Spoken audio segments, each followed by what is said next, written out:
Thanks for joining us on 10 News this weekend. I'm Candace Avilés. We begin tonight with team coverage on subtropical storm Alberto. 10 News reporter Garen Flowers joins us live from Coffee Pot Park. Meteorologist Ashley Beatty and Bobby Deskins are both in the studio tracking Alberto. And Ashley, where is the storm right now?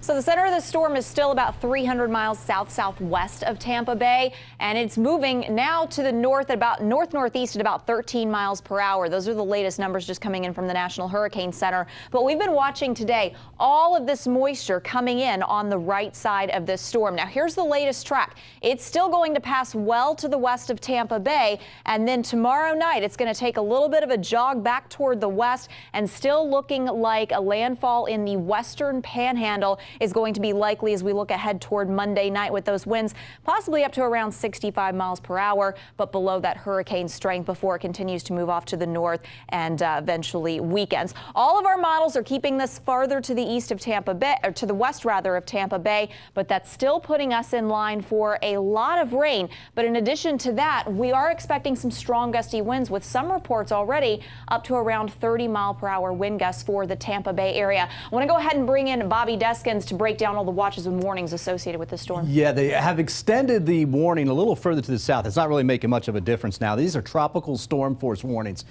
In the New Orleans area, they have actually discontinued some of those areas and pushed it a little bit further to the right. We're still thinking the western part of the Florida Panhandle is where we'll see the heaviest wind and rain as it does come on shore, but not really until late Monday night. So western Cuba still has a tropical storm force warning. For our neck of the woods, it's everybody basically up and down the coast except for Pasco, Hernando, and Citrus County.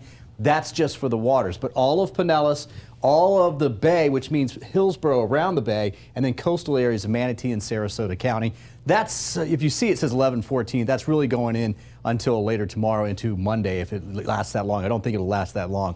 There's all the rain. There's the center of the storm right there. It's about 190 miles southwest now of Marco Island. We have a flood watch because of all that rain and the rain that we've had before. Remember, it's been raining pretty good the last 2 weeks. And we also have a storm surge watch right now from Crystal River all the way up and back across towards the Gulf of Mexico. Crystal River, we'll talk about that. I'm thinking about a foot or two, but it's going to be a little bit higher as you get towards Cedar Key, and we'll talk about that all coming up in just a little bit. Don't forget, it's a great time to get our app. It's absolutely free. Download it. Go to the App Store. Search WTSP in the App Store.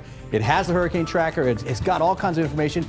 You can get weather alerts if there's any severe weather, and plus, you can watch our shows live from anywhere. And our area has already been drenched for the last week. Now with Alberto dumping more rain on us, flooding is a major concern. 10 News reporter Garen Flowers is live in Coffee Pot Park. Garen, there are many areas in Tampa Bay that are at risk for flooding. And Candace, this is one of them.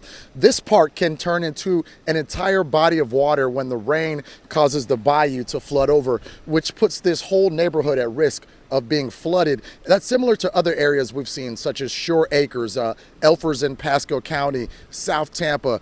We were in Hillsborough County earlier, where we found some homeowners who aren't taking any chances. Scoop and dump, tie and drop off. Hillsborough County workers earlier giving out free sandbags to those determined to keep their homes dry. Right down the road in Ruskin. Like Desiree Ruiz, who just moved down here from New York 2 months ago. What a welcome. Don't know what's gonna happen. I want to be prepared, make sure everything's good in my house. Adrian Judge and his wife also live in Ruskin. He came out to E.G. Simmons Park to grab sandbags and avoid procrastinating like last year. We had to scramble for bags. I think my wife came to a point where she had to buy the little Crayola sand. So we had colorful sand in our bags. And then also trying to find boards and everything. The county opened up 3 locations until 7 p.m. Saturday. They'll reopen Sunday from 9 to 5 p.m. The other 2 pickup spots are Edward Medard Park in Plant City and Ed Radis Sports Complex in Tampa. Just taking precaution. With hurricane season starting on Friday, Alberto is making a name and a good reminder to prepare. With possible flooding expected, here's some of the main safety advice from the county. Don't drive through moving or standing water. Follow all barricades and detours. It's for your protection. And stay away from downed utility lines because they could still be active. I don't know what's gonna happen, so make sure you have plenty of water. This storm could cause flooding overnight, so it's important to heed the warnings and to be careful. In St. Petersburg, Garen Flowers, 10 News. Meanwhile, Governor Scott declared a state of emergency for all 67 counties in the state because of Alberto. The governor says he wants to ensure all state and local governments have enough time to get their resources together for the storm. Scott has pre-positioned high water vehicles and all other flood response resources so they can deploy immediately. Because of that declaration, Florida Attorney General Pam Bondi activated the state's price gouging hotline. Under state law, businesses cannot raise prices on things like food, water, and gas during a state of emergency. If you want to report price gouging, call 1-866-9-NO-SCAM. We've put that number up on our website, WTSP.com. It's hard to forget St. Pete's rough history of sewage overflow that had many of you asking if the city of St. Pete is ready for all the rain from Alberto.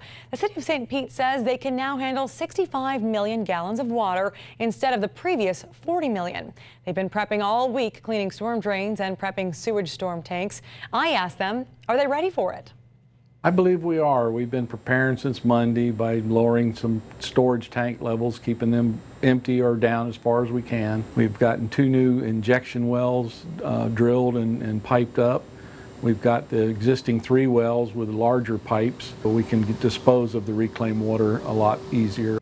They also need your help preventing overflow and are asking everyone to limit baths and laundry to help keep sewers away from maximum flow. And hurricane season starts next week. So beginning Monday, we're going to help you get ready. Whatever you need to know, we got you covered. We'll tell you how to prepare your home, your best evacuation route, options to help you communicate with your family during an emergency. And if you have questions about the hurricane, just email us, message us, and tweet us using the hashtag #EyeOnTheStorm. Police are investigating a deadly shooting outside a St. Pete club. A man died after getting shot early this morning outside of the members-only club on 16th Street South.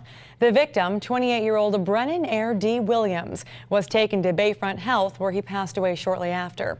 Detectives think an argument led up to that shooting. Anyone with information is asked to call St. Pete Police. Hillsborough deputies are investigating a murder in Riverview.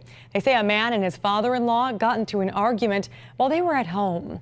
Things escalated and the two started fighting each other. Detectives say Mark Hendley punched his father-in-law many times in the face. Deputies say Sabrina Hendley followed her husband into their room and demanded that he apologize to her father. Mark refused, and that's when Sabrina pulled out a handgun and shot her husband once in the chest. Mark died at the hospital. Sabrina was arrested and is being held without bond. Now to a boat rescue in Hernando County. A Good Samaritan found 2 missing boaters near Pine Island today. The 2 rescued 29-year-old James Hansen and 27-year-old Tyler Gomez did wear their life jackets, but they weren't injured. EMS did check them out just to be safe. One of the boaters' fiancés reported them missing when they didn't return home from a fishing trip yesterday. Our team coverage continues tonight with Ashley Beatty and Bobby Deskins tracking Alberto.